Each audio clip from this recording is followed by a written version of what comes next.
Welcome to Reconciliation Roundtable, a new podcast where we discuss building bridges of understanding across religious and political difference. I'm your host, Mark Beckwith, retired Bishop of the Diocese of Newark in the Episcopal Church. There are forces and voices in our increasingly polarized world that want us to view each other and the issues of the day in a binary way, this or that, good or bad. I want to invite you on a journey beyond the safety of our silos and our egos to the soul, where we have the opportunity to see things differently. If you enjoy this podcast and would like to find more content like this, please visit my website at www.markbeckwith.net, where you can listen to more episodes, read my weekly blog, and sign up to get weekly reflections in your inbox. I also explore the themes of this podcast further in my book, Seeing the Unseen, Beyond Prejudices, Paradigms, and Party Lines.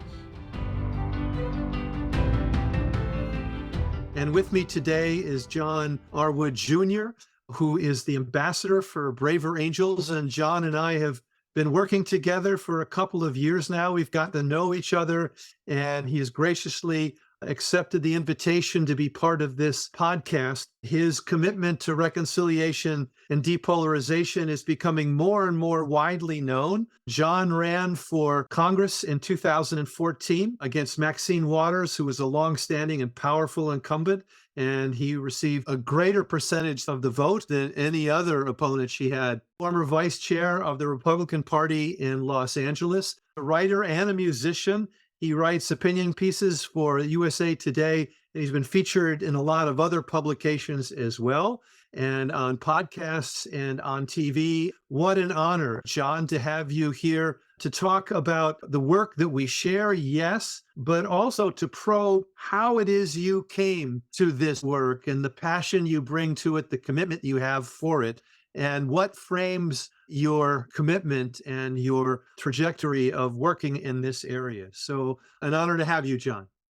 Well, absolutely, Mark. It's a pleasure to be with you. I feel like this is the sort of deep conversation that you and I have not really had the chance to go all the way into.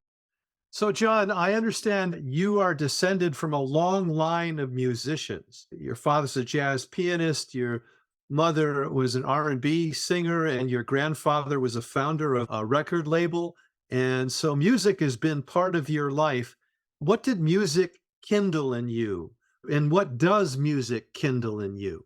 Well, that's a great question. And it's actually a fairly complicated answer because music impacts the way I see and interact with the world and my mission in the world and in the country on a number of different levels.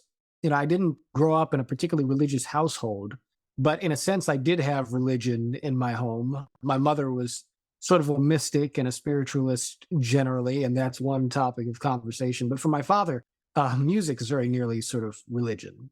Yes, and I mean that almost literally. I mean, my dad raised me with an understanding of American life, which said that American popular culture was great in the 1950s and the 1960s for all of the problems we had with McCarthyism and Jim Crow and these other things, because beneath that, Americans had the deep currents of music grounded in artistry and high values that were able to bind us in levels that were more fundamental even than politics and more powerful than the problems that we faced. And so for all the things that were going on in American life, Americans had Duke Ellington in common. We had Frank Sinatra. We had Sam Cooke. We had Patsy Cline. We had incredible artists and musicians who were singing about love and giving us a window into the better parts of the human spirit. And so there's a way in which I was raised with an appreciation of the social value of music as something that can help bind us together in a deeper connection to one another. But I also have a relationship to faith and spirituality that in some sense passes through an understanding of music, particularly as a player and as a musician. Sure. And you just described in some ways what religion is. The root of the word religion is religio, Latin for that which binds people together. the symbols, narratives, practices that we use to bind people together. Yes, we do know that there are a lot of religious practices that pull people apart. But what I'm hearing you say is that music was the vehicle that you felt brought people together, brought you to yourself. Is that a fair way of describing it? Well, yeah, I think that that is a fair way of encapsulating it. And so, the second part of that, so there's kind of the social value of music is something that brings people together en masse. But then I think it greatly impacted my own personality and the way I sort of understood how we ought to be communicating with and ministering to each other in life, simply because music is something that has power in the way it makes us feel, the way it impacts our mood and our ability to relate to each other and the world around us. And I think that what I understood and took from music and applied to politics and discourse is this understanding that you can play notes on a page and they can be technically correct, but there has to be a certain feeling that you tap into if you're going to move people. I can have a technical argument that maybe reflects something that's true about an issue. But if I'm not actually speaking to somebody's heart and their deeper concerns, if I'm not speaking in a way that invites connection, if there's not some musicality in the way I communicate, right, that opens the window for us to truly see and relate to each other, then for everything I say that may or may not be technically or materially true, I'm not establishing a bond. There's something that's transcendent about music. And that sort of helped me to get a bit of a frame on what the Holy Spirit is in a way. You indicated you didn't grow up in an overtly religious household. You mentioned that your mother had a spiritual component to her, but my experience of you and the conversations that we've had, you are deeply religious and faithful. And how did that come about? Moving from being sort of free spirited in your family to a specific or a concrete religious practice?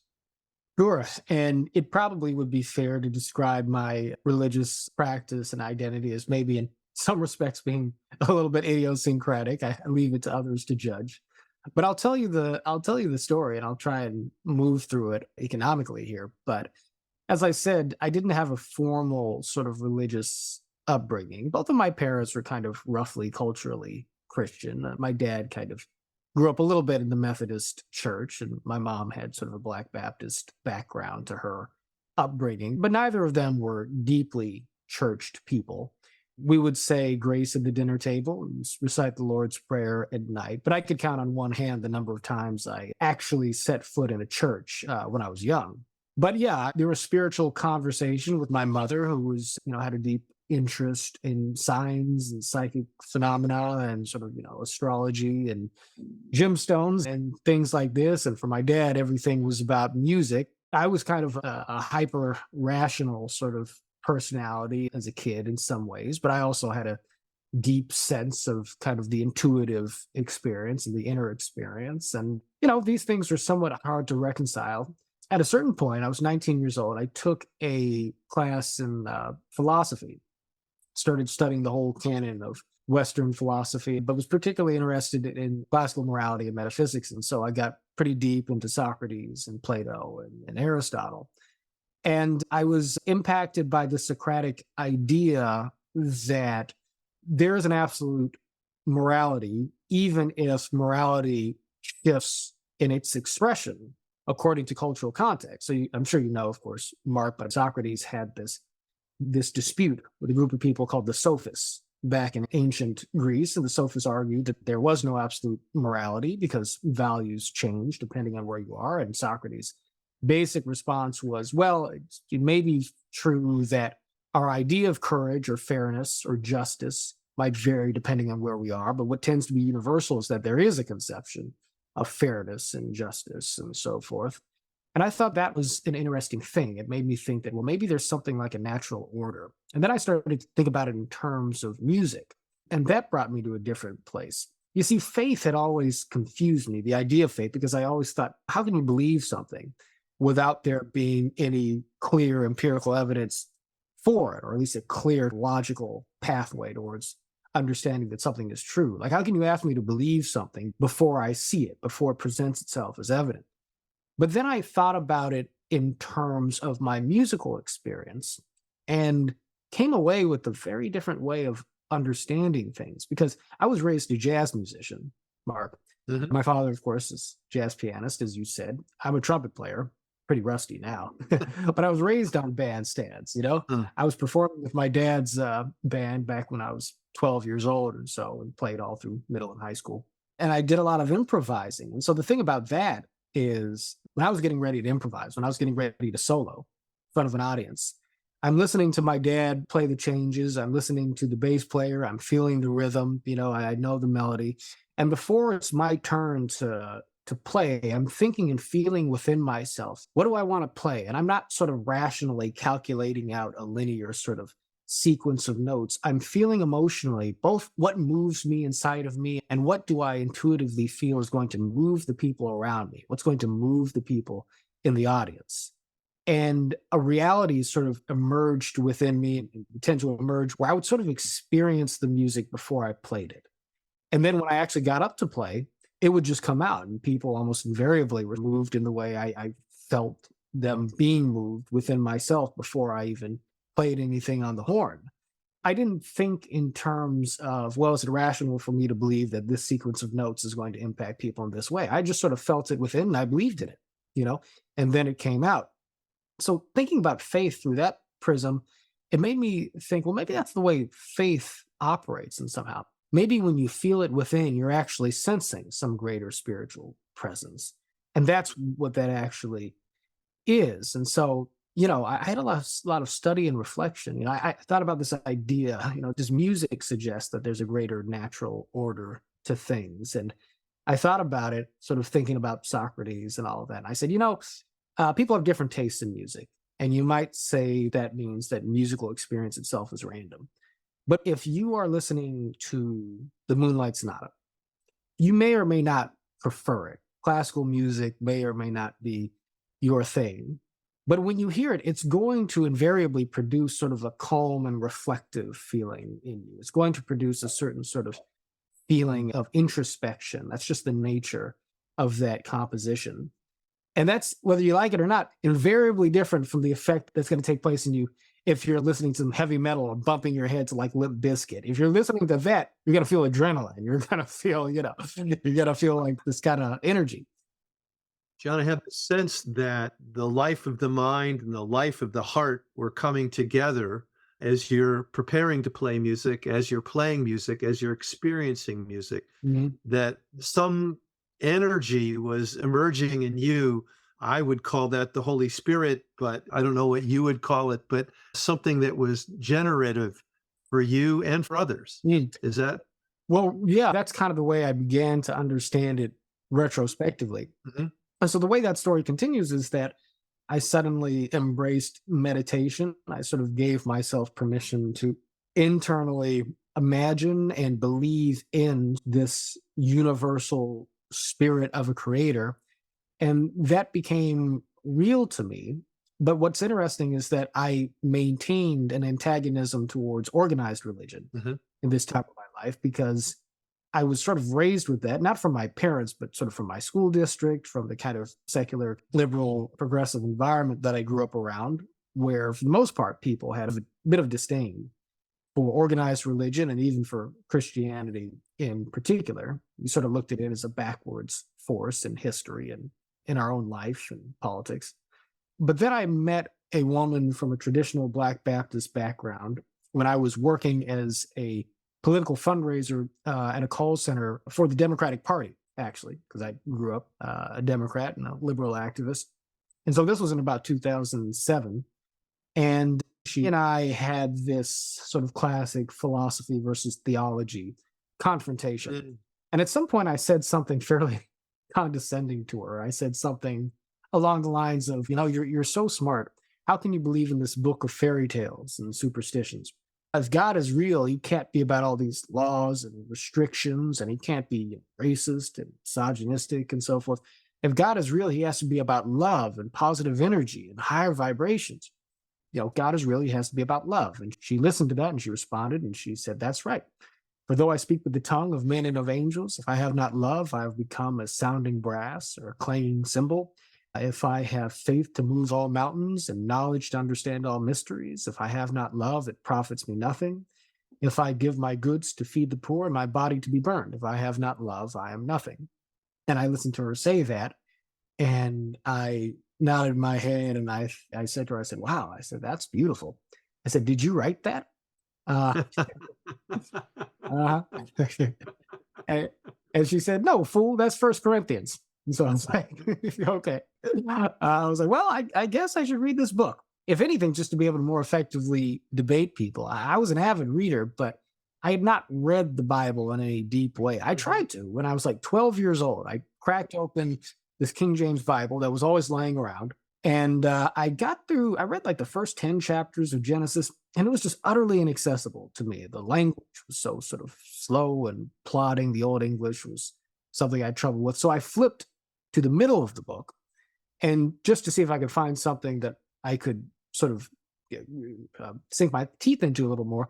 And I landed right on the opening page of Job. And I read the first, 2 or 3 chapters, and it basically was something like, Job was a good and noble man who was faithful and followed God in all of his ways. And for that, God allowed Satan to kill his wife, kill his children, destroy his land, and smote him with boils. And I just sort of slammed the book shut, and it was just like, okay, this is clearly not the God for me, and didn't really look at it again for all of those years. And yet, after my experiences and after this conversation with the woman who would become my wife, I went and I read the Bible from Genesis to Revelation, first chapter and verse to the last, across the course of, I think, about 8 months or so. And this would have been 2007, 2008, maybe. Over the course of that experience, came out the other end of it, considering myself a Christian. Although with some different interpretations of things than I was used to thinking of most Christians as holding. Sure. Nevertheless, we got married. We moved to Colorado Springs. She had joined the army. We joined a faith-based community. It was actually a Messianic Jewish synagogue. Because Triana was interested in the Jewish roots of Jesus. And so that was my unorthodox path to Christianity in a nutshell.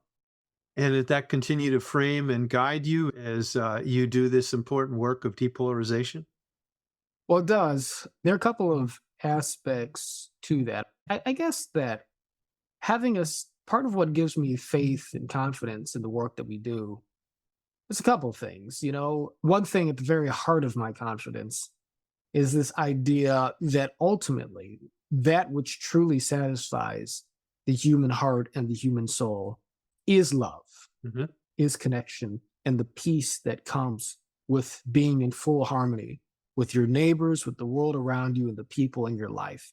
And you can only really get to that, I think, through a path of understanding, through a path of empathy.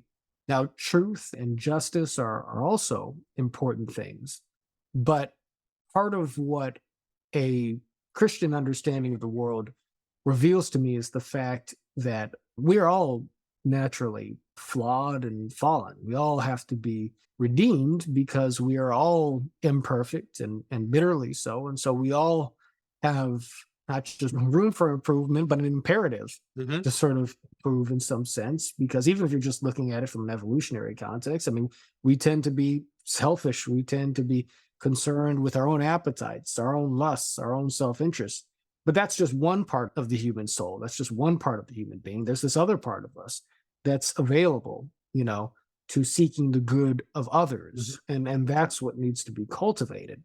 I think that there's actually a natural momentum towards that sort of goodness and connection that I think we are just trying to focus on somewhat explicitly, regardless of the particular tradition we are coming at it from, in the work of braver angels.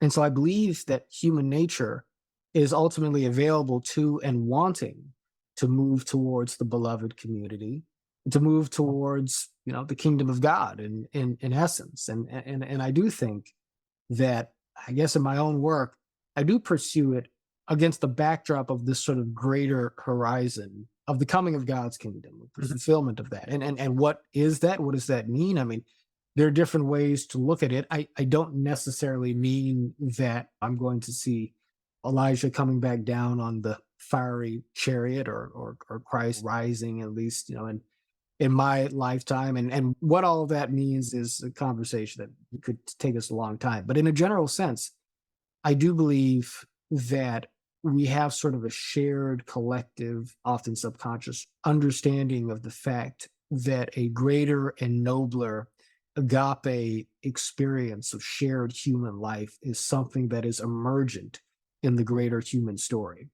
And I think it does express itself iteratively. I think we see it in the triumphs of the civil rights movement. I think that we see it in the progress towards greater shared rights that have come through the liberal tradition and the democratic tradition. I think that we see it in the rise of the Christian church, to the degree to which that rise has also brought with it a greater human dignity and shared communal experience than may have been the case in ancient Rome and in different parts of human history. I don't think it's just one thing, but I think that there's this greater story which many individual human stories feed into, where we are progressing towards holiness, we are progressing towards righteousness, we are progressing towards Christliness, Christ-likeness, and the kingdom of God, And so I have this confidence that derives from that.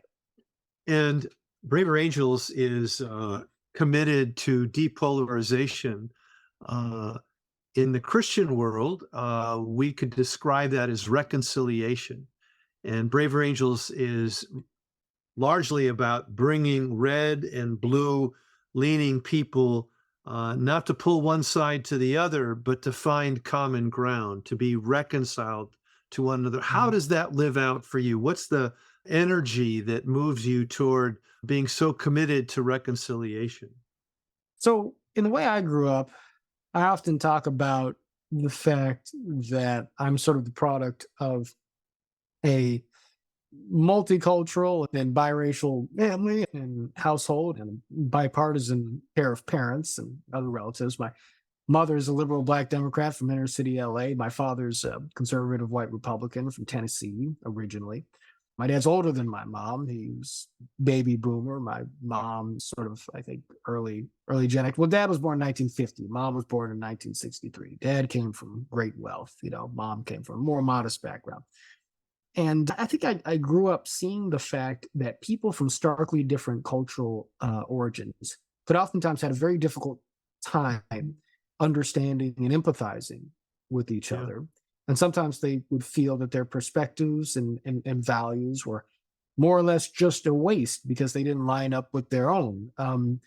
But for me, being the product of these different currents in American life, in my own family, I think I was always able to see redeeming value in the perspectives that different family members had and other people in my life who were more or less like them. And so for some folks, Democrats and Republicans are, depending on who you are the enemy. But for me, Democrats and Republicans are essentially just mom and dad in some fundamental sense. And I think that the way I grew up, sort of being in the middle of the tension that existed between these different individuals and the larger groups that I might identify with, I always acted as something of an interpreter and a translator, but again, with a sort of confidence that the tense difference in our politics is reflective of legitimate and human experiences derived from things that people have been through, concealing wisdom that sometimes one side has that the other side doesn't have, that each side ought to be sharing if we could get to the place of a basic level of trust and enough humility for us to be able to hear each other. So I have a confidence that people on each side, and really there's more than two sides, there's so many sides in American political social life, but I have some confidence that each side has redeeming human value. The different sides of our politics have lessons and wisdom that could be of benefit to the larger body politic if we could harness them. And that the goodness that I see in people can see in people, if we just set the stage for that to be clear and evident, and if we can see what's good in one another, regardless of where we agree or disagree, suddenly we can have a greater shared confidence in our ability to understand together, to reason together, and to move forward on the things that matter. And you have just described, you were born literally in that tension of difference. White father, black mother, conservative father, more progressive mother. And you have continued, it sounds like, positioned yourself in the middle of all that, in that tension. And in my tradition, the Episcopal tradition, which has its roots in the Anglican tradition, we were created in tension. 500 years ago, one source of truth was the Catholic Church, the other source of truth was the Protestant Reformation, two competing sources of truth. And when you stand in the middle of two competing or different places, that tension can yield something new, something creative, something life-giving. And it sounds like that's been the case for you. Yeah, I would say so. I mean, some people might balk at the comparison, but there's something Hegelian, I think, in sort of the process by which humanity moves forward. We have these currents that collide, but I do feel that God moves them into collision for a reason. It's because there's something important and maybe even sacred that can only be harvested through the Mhm. collision of our differences. But in that, we come to reckon with the things that are more deeply harmonious, more deeply the same. You mentioned the Anglican Church. I've been studying more recently. I've started studying, maybe at the behest of my friend Lexi Hudson, but the life and work of Desiderius Erasmus. He tried mightily to preserve the greater unity of the church in his time, and he was an in between sort of figure because for the most part he tended to actually sympathize with Luther's criticisms of the church. They had their differences on substance, but he was not generally opposed to the sort of Lutheran program of reform. But what he was opposed to was the delegitimizing of the papacy and of the larger sort of authority and the foundational significance of the church itself. And so he was sort of an institutional defender of the church, even while he sympathized with much in the way of the reforms that were being called for. And in that position, he sort of tried to keep both sides together in a greater Christian unity, which in his own time, of course, ultimately failed. And you had the Protestant Reformation and history took its course. But a big part of what Erasmus emphasized was the need to remember the moral imperative with respect to true Christian character in the way we treat each other, the way we speak to each other, that our speech be seasoned with grace, Mhm. that we not take ideological contentions as utterly invalidating our identity as Christians, even if we're far apart on certain issues. But so long as we have the love of Christ within us, the basic sort of belief in the idea of the resurrected Christ with deeper fundamentals in common, we should be able to sustain disagreement on a whole host of things and still remain one church. Mhm. There's something inspiring, I think, about that position, lessons to be learned from Erasmus's failure, but there's plenty that I take from that and sort of analogize to the moment of time that we're in American life. I do believe that our disagreements in many cases are vast and significant. And yet, I do also believe that most Americans, the greater part of Americans, left and right, want to live in a society that is just, where prosperity and opportunity is shared across American society, where we can be free to be who we are in conscience and our identity, to hold to our cultural identities where they're important, but also to share a greater sort of fraternity across lines of race and religion and politics. I think that these things are American fundamentals. And I think that they are American fundamentals in part because that sort of liberty facilitated by social trust and friendship are themselves, I think, ingredients that are conducive to peace and human happiness and flourishing and the sort of love shared between human beings that ultimately leads towards the greater peace and contentment of the soul in the first place. And to my mind, what you're describing is the mandorla. Mm. It's an Italian word for almond. It's the shape that's created when two circles intersect. We live in a culture now where forces and voices want us to be on one end or the other of those circles. Mm. The mandorla is this place of intersection. Think Venn diagram Mm. of sixth grade math.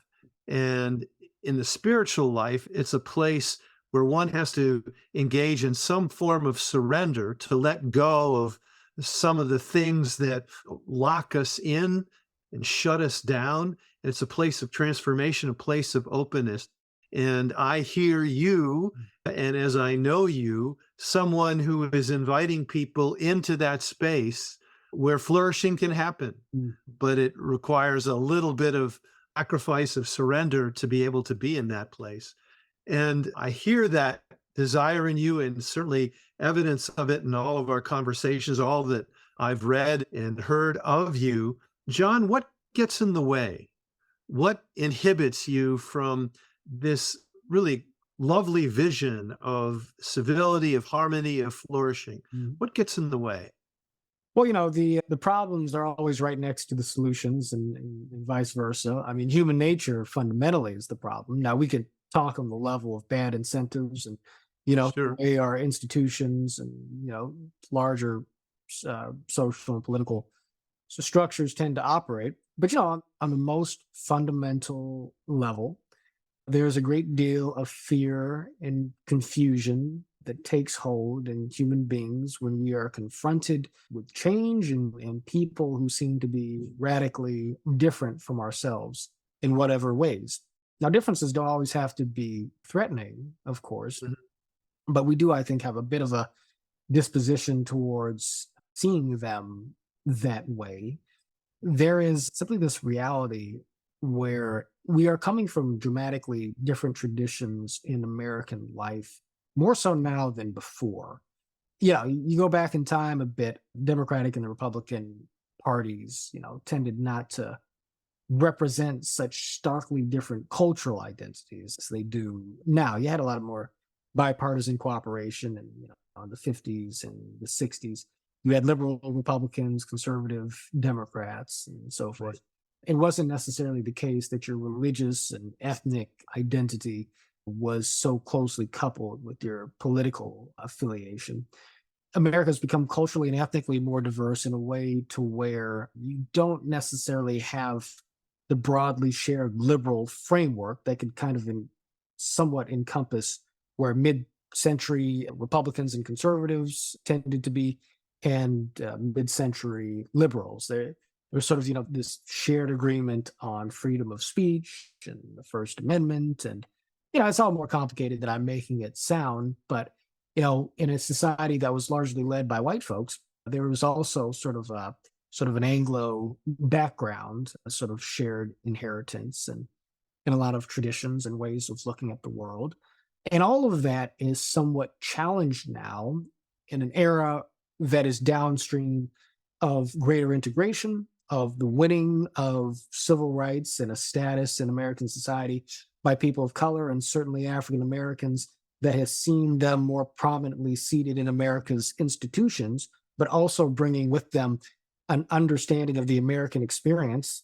I mean, you could take, for example, the 1619 Project, that is very much at odds with the sort of valorizing, idealistic sort of narrative of American exceptionalism or even liberal progress that was more mainstream in our understanding of history and our identity not too many years ago. Technology, you add that component, and the tensions that are present in our differences become artificially intensified, magnified in ways that present really a sort of a new order of challenge.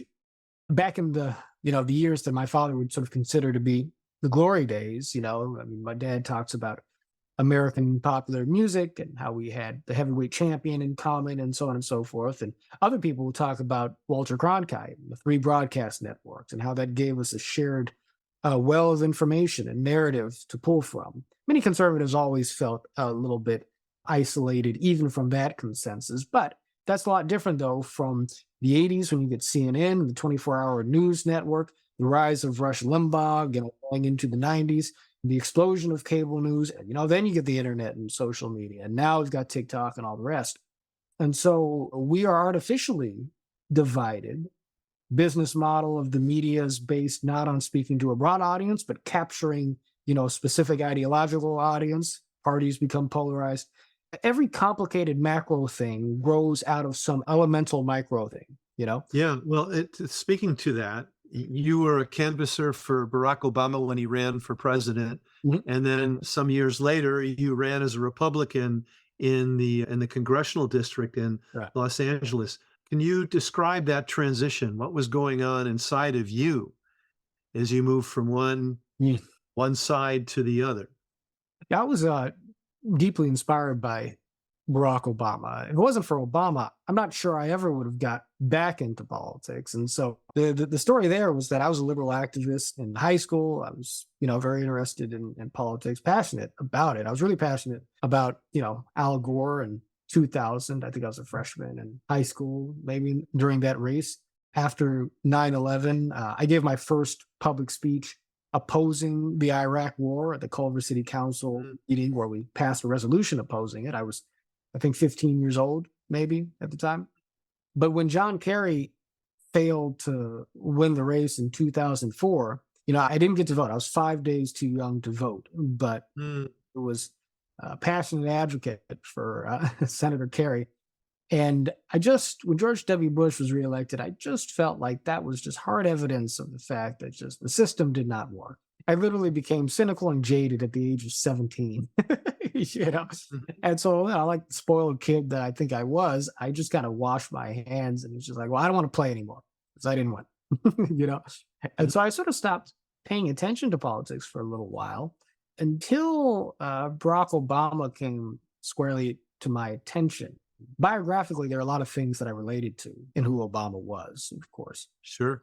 Obviously, his mixed race experience and so forth. But really, the sort of similar values and worldview that he derived from that family background, similar to my own. I mean, Obama seemed to be somebody who genuinely was trying to create understanding between black and white and left and right. His family was generally left leaning, but his white grandparents were more conservative and so forth. And I felt that Obama was ultimately trying to sort of continue on in the ethos of the beloved community and the nonviolent compassion and goodwill that characterized Martin Luther King Jr.'s philosophy. And his, Sure. King was basically sort of a saintly figure in my mind. He was sort of the supreme moral role model in American life for me, even as a very young person.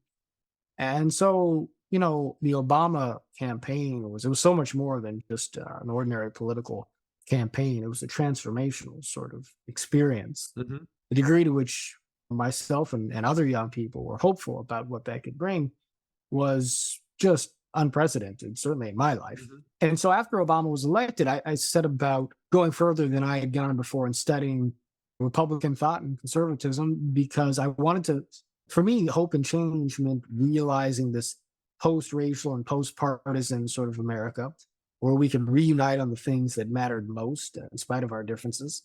And so I set about really trying to educate myself in conservatism so as to better bring conservatives into the Obama movement, so to speak. Mhm. And, long story short, there, a lot of things sort of happened that conspired to maybe make me more conservative just in my environment. As I mentioned, this was at the exact same time I was undergoing something of a religious conversion. I came to think of myself a Christian. We moved from LA to Fort Carson in Colorado Springs, where my wife was stationed. So now I'm living in a military town. We're a military family. Suddenly, people around me are people of faith. And in addition to the Bible, I was reading other books I hadn't read before: Wealth of Nations, Adam Smith, Atlas Shrugged, Ayn Rand. Sort of got deep into the libertarian sort of perspective. Mm, And I also started studying African American history from a more conservative vantage point. And I looked up one day and just went down a list of like 100 issues or so and asked myself where I stood on them. And I looked up and I was like, holy cow. I was like right of center on like 62 or 65 out of mm. 100 things. And I was like, shit, I'm kind of a Republican. And it was actually a very uncomfortable realization. I did not want that to be true because my self identity as a liberal and a Democrat was something that was important to me. At the same time, I still felt very much committed to my own understanding of what hope and change was really about. I was starting to become a little bit pessimistic about the Obama presidency on a number of levels, but I still loved Barack Obama and admired him, continued to root for him. And I also remained very sort of critical and had a bit of a distaste for partisan political talk on cable news and talk radio, and I didn't much care for the way talk radio hosts and Fox News hosts tended to talk about politics, even though I was starting to agree more and more with some of their positions, at least. And so I made the decision to run for Congress basically as a hope and change Republican, just as a means of humanizing both sides of the aisle. And basically, I ran to humanize left and right, black and white, and also religious and secular, because these are all journeys, bridges that I had crossed in my life experience and in my recent experience. And I felt that all sides had something to offer in this American experiment if we could just get to the point of seeing the humanity in each other. And so that's really the story there. So a journey from one to the other, but still holding on to all the things that you have thought to be important, that have been life-giving, that have framed your soul, your mind, your life. Indeed. Yeah. Yeah, that's right. And talk a little bit about, you mentioned Martin Luther King, and you just referred to it a few moments ago about nonviolence. Talk about your commitment to nonviolence, or how that concept is grabbed a hold of you. Yeah, thank you. Well, I've had two different chapters, I suppose, in my walk with Dr. King. The first chapter was the King I was presented with as a student in elementary and middle and high schools. This lionized, but somewhat perhaps innocent and superficial and secularized vision of King as, this figure who more or less kind of swooped in with a great deal of eloquence and courage and more or less just defeated racism in America. Mm-hmm. And, we had some sense of King's disposition and ideals, and we knew he was nonviolent, but I don't think that I was given an understanding of what nonviolence philosophically was. I had to sort of get that for myself later in life. And that wound up tying into other things I was learning in scripture and elsewhere. The philosophy of nonviolence that King believed in, that he taught, that he modeled in his social activism, but also in his internal being, is one that derives from the conviction that love is a spiritual force that can affect social change. Mm-hmm.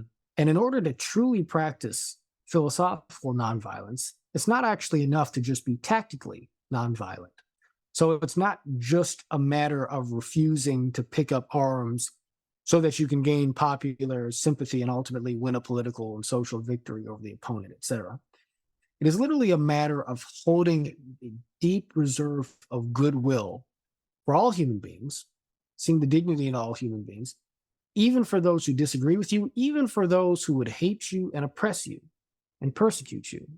You had to actually love those people, and that love had to proceed from a place that was deep within, deeply internal, because that love had to then animate every other aspect of your being, right? It is an incredibly high standard, and it's one that King felt was developed in the methods and teaching of Mahatma Gandhi, but that ultimately proceeded from the spirit of Christ in the Gospels. And so in the early days, Dr. King referred to not philosophical nonviolence, but merely Christian love in galvanizing his early cohort of followers in the Black church. But that way of understanding the world basically gave a further and sort of modern dimension to the application of essentially the comportment and disposition of Christ and those who would seek to be Christ-like in the context of our modern sort of liberal society. And certainly our modern 21st century liberal society, I think, still calls for that disposition, still calls for that charity and generosity and willingness to forgive so as to be reconciled, even when we have been wounded and oppressed by the folks who opposed us in the past. I'm hearing, as you talk about the beloved community and the element of love, really it's an act of the will. We receive it so often in our culture as this tingly feeling, which it can be, but what you're describing and what King demonstrated is this commitment to love everyone, including your enemies, which of course harkens back to Jesus's admonition in the Gospels. Yeah, I'm glad that you said that. I think that the difference between Martin Luther King Jr. and Erasmus, peer of Martin Luther, I think that part of what Erasmus was lacking was that very will that you're identifying. So King was always, as we do today, I think, you and I suspect, struggling to get people to understand the fact that love is not mere sentimentality, Uh-huh. not mere emotional bosh, right? But a powerful and assertive force that is willing to straightforwardly stare down evil and speak truth to power, but to do so in a way that does not sacrifice the goodwill that is at the heart of it. I can tell you that you are wrong. I can tell you that you are doing things that are having an evil effect on humanity. And I can tell you I'm going to stand up to you and be a barrier to what it is you're seeking to do, while also saying in full conviction, and by the way, I love you and I want what is best for you. And I am looking forward to the day when you and I can stand together and shake hands as friends. And in the meantime, we're going to go at it in the sphere of public debate and discourse. As you describe that of engaging with somebody, I love you, are there times when that takes an awful lot of work to bring yourself to be able to say that and to feel that? Well, yeah, that's a great question. I mean, it is a difficult thing for people. And yeah, there are times when it's difficult for me too. It's most difficult for me when I'm not thinking about it. If I'm like on social media and I just read something that's annoying or whatnot, I'm just like, this guy. And yeah, if see, being in fully grounded in your spirit requires conscious kind of awareness on some level. You got to sort of train yourself in it. I think that meditation is important, prayer is important, study is important, because if you just go where the water flows, you get defensive, you get agitated, you get angry. So, the practitioners of nonviolent resistance in the nonviolent movement, King's movement, spent a lot of time, rehearsing and practicing getting shouted at, getting spit at, getting abused and so forth before they walked into those lunch counters to integrate them, because they knew they'd have to keep within their spirit to be able to embody that way of being under moments of duress.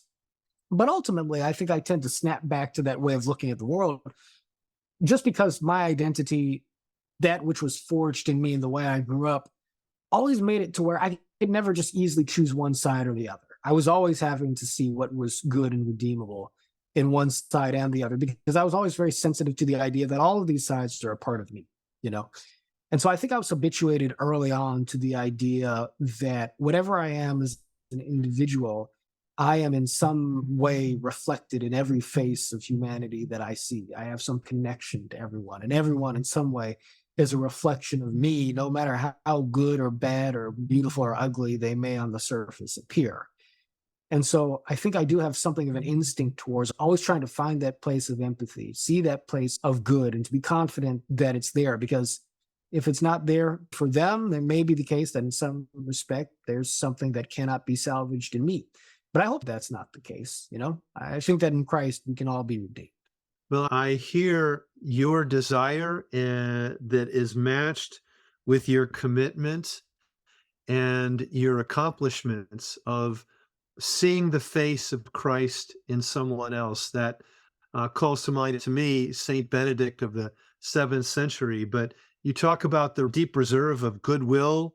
I hear you and see you and know you as a bridge builder.